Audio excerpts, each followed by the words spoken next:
Hi అండి, అందరికీ నమస్కారం. Welcome to our channel. ఈరోజు కూడా ఒక సరికొత్త మంచి స్టోరీతో మీ ముందుకు వచ్చాను.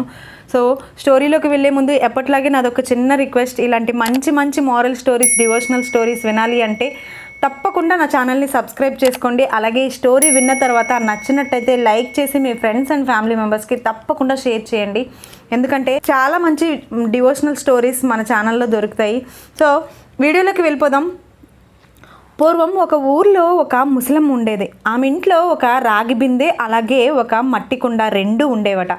అయితే రాగి బిందె మెరిసిపోతూ ఎప్పుడు చూసినా చాలా అందంగా, చాలా అట్రాక్టివ్గా కనిపించేదట.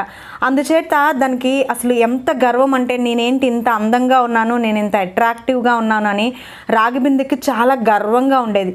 అదే ఇంటిలో అదే ముసలమ్మ దగ్గర ఉన్న మట్టి కొండను కూడా చూసి తను, నువ్వేంటి ఇంత చీప్గా ఉన్నావు, నువ్వు ఒక చిన్న మట్టి కుండవి అన్నట్లు చాలా చిన్న చూపు చూసేదట.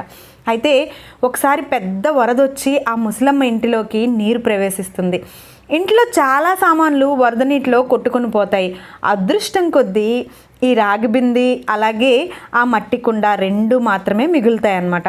అయితే ఈ రెండు నీటిపై తేలుతూ ఉంటాయి. ఆ ఇంట్లోకి వచ్చిన వరదలో ఈ రెండు కూడా తేలుతూ ఉన్నాయి. అప్పుడు ఈ రెండింటి మధ్యలో ఒక చిన్న సంభాషణ వస్తుంది. అదేంటంటే, రాగి బిందె మట్టి కుండ వైపు చూసి నవ్వి, ఏం నా దగ్గరికి రాకూడదా? అవును, రాకూడదు కదూ. నువ్వు మట్టితో తయారైన దానివి, చాలా తేలికగా అంటే పెలుసైన దానివి, నిన్ను ఎవ్వరూ రక్షించలేరు, నిన్ను నువ్వు రక్షించుకోలేవు.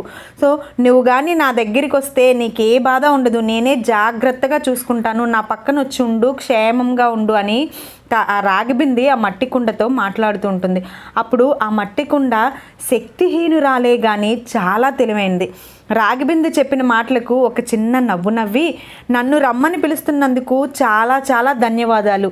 నువ్వే అన్నావు కదా, నేను మట్టితో చేసిన దాన్నని, శక్తి లేని దాన్నని, అలాగే పెలుసైన దాన్నని. ఒక్క కెరటం వచ్చి కొట్టిందంటే ఇద్దరం ఒక్కరినొకరు గుద్దుకుంటాము, నేను ముక్కలైపోతాను. అందుచేత మిత్రమా, నన్ను ఒంటరిగా క్షేమంగా ఇక్కడే బ్రతకనివ్వు. దయచేసి నా వద్దకు నువ్వు రావద్దు, నన్ను నీ వద్దకు పిలవద్దు అని చెప్పి ఆ మట్టి కుండ రాగి బిందె వైపు నుంచి వెనుదిరుగుతుంది. సో అంటే ఈ స్టోరీ ఎందుకు చెప్పానంటే, సమాజంలో కానీ మన చుట్టుపక్కల పరిసరాల్లో కానీ మనకి హాని చేసే వాళ్ళకి ఎంత దూరంగా ఉంటే అంత మంచిది. వాళ్ళు చెప్పే మాయ మాటలకి, వాళ్ళు చేసే మాయమైన పనులకి మనం అట్రాక్ట్ అవ్వకూడదు అని ఇలాంటి స్టోరీస్ని మన పిల్లలతో కానీ మన చిన్న చిన్న వారితో కానీ షేర్ చేసుకోవడం తప్పకుండా ముఖ్యమైన విషయం అని ఈ వీడియో మీకు చెప్పాను. సో వీడియో నచ్చినట్టయితే తప్పకుండా లైక్ చేయండి. అలాగే మీ ఫ్రెండ్స్ అండ్ ఫ్యామిలీ మెంబర్స్కి తప్పకుండా షేర్ చేయండి. Thanks for watching. మరో మంచి వీడియోతో మీ ముందు ఉంటాను. Thank you.